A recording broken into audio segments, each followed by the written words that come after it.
Put it in the books. The Mets have wrapped up their first series of the year, taking 3 out of 4 from the Marlins. So let's take a temperature check on the Metropolitan season thus far with the co-host of the Amazing But True podcast, the one and only Jake Brown. Jake, how you feeling?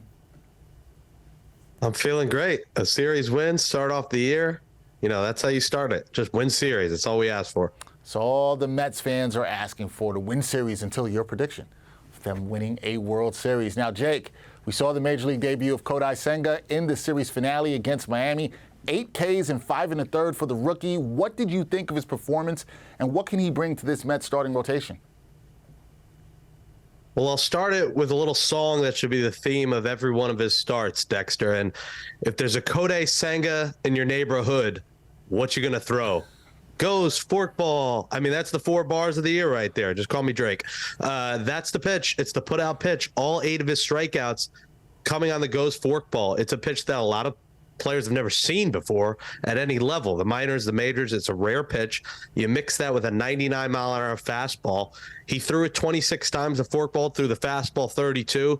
So a good portion of his pitches were the fastball mixed with that goes forkball. Then he mixed in a little bit of a slider as well. So he had a good mix of pitches going and a splitter. Like, he's got a lot of different pitches, a lot of variation. And it's a you know, that stat tells you it all right there. All 8 strikeouts by that pitch, and you mix that in with the pitch clock and guys not having time to think and only being able to step out twice. After he got the nerves out of the way in the first inning, he was dealing after that. So it's going to be fun to see him. And, you know, it helps that you start off your first 2 starts are against the Marlins. It's basically, you know, it's an appetizer. It's the fried calamari. It's the fish, if you want to say, the fish appetizer with reeling in the Marlins twice in a row. I see you throwing a little shade to the Marlins there. Now, I wasn't really feeling the bars, but I like the Ghostbusters reference, and I like, you know, Kodai Senga ghosting the Marlins. I do like all of that. Of note, Kodai Senga's 8 strikeouts, that ties him for the 4th most ever by a Japanese Major League pitcher in his MLB debut. So pretty interesting stuff there. So, Jake, everything we're talking about here, small sample size theater, it's only 4 games, but Eduardo Escobar, he's hitting .063 at the plate. Are you concerned about the third baseman start to the season, especially when we see Brett Beatty has gotten off to a good start? Should he be watching his back in terms of Beatty coming up here? Yeah, well, those were my warm-up bars. They get better as the season goes on. But I'm not worried about Eduardo Escobar because Brett Beatty hit 2 homers in a weekend. Now, I don't want to hear the home opener Mets fans booing Escobar. Our Mets fans already, after the first series, saying, you know, get rid of Escobar, bring up Beatty, give it at least a few weeks. This is a 162-game season, and I think Escobar maybe could feel, you know, it coming. He could feel the young guy taking his spot, and that's not the worst thing in the world for him. It's not the worst thing in the world for the Mets because Brett Beatty's the third baseman of the future. And Escobar can still be a part of this team. He can still be a part-time player. He can be a late-game pinch hitter. You know, if he doesn't play every day, that doesn't mean you send him packing.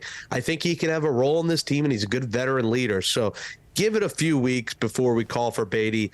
But listen, if he keeps playing like this, it doesn't hurt that you have a guy waiting in the wings that could take his spot. And I think that only makes the Mets better if you can mix and match and use both Beatty and Escobar at times as DH, third base, and, you know, give guys days off.